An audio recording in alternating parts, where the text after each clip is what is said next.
Yards is where the billionaires live. Hudson Yards is where the millionaires live. Hudson Yards is also where I do not live. If you look at the tallest building here, you'll see a deck sticking out.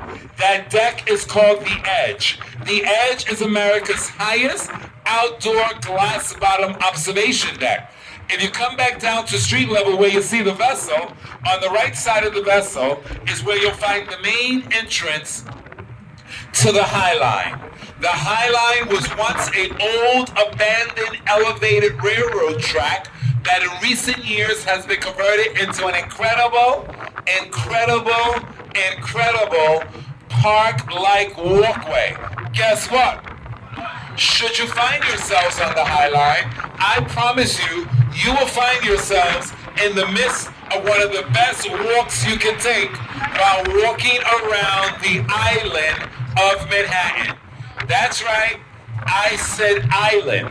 Not only is this the tallest city in the Western Hemisphere, not only is this possibly one of the greatest cities in all the world, you're also looking at a very small island. The island of Manhattan is, sit down please, the island of Manhattan is only 2.5 miles wide. That would be 14th Street, the widest point. The island is also only 13.5 miles long. That would be Broadway. Broadway goes the entire length of the island. And then there is Fifth Avenue. Each and every one of you at some point will either walk along Fifth Avenue or walk across Fifth Avenue. Remember this, Fifth Avenue is the border. Fifth Avenue is the border that separates the east side of the island from the west side of the island.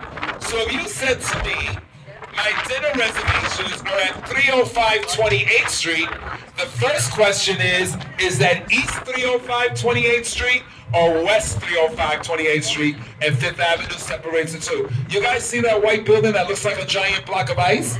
That building is called the Iceberg Building because this is where the Titanic was headed. If the Titanic did not sink in the Atlantic Ocean, they would have ended their voyage here. This is Chelsea Piers. It's a landmark historical pier.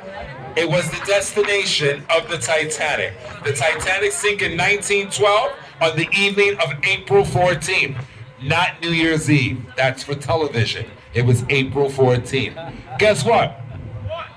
Guess what? What? If I was only in New York City for a few days, and if I had to choose between Central Park, which is a historical park, it's a landmark park. We call Central Park because it sits in the center of the city.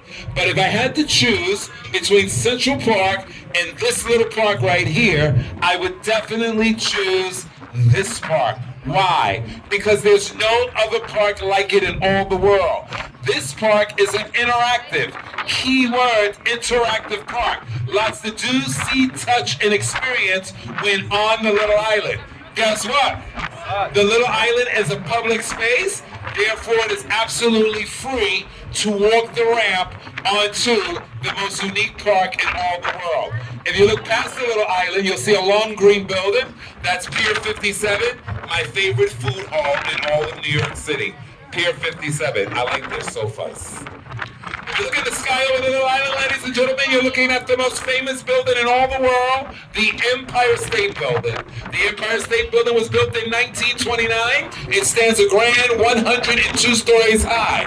When the Empire State Building was built, that antenna, long before cable, long before the internet, at one time that antenna provided television and radio reception to all of New York and the tri-state area. Are you listening?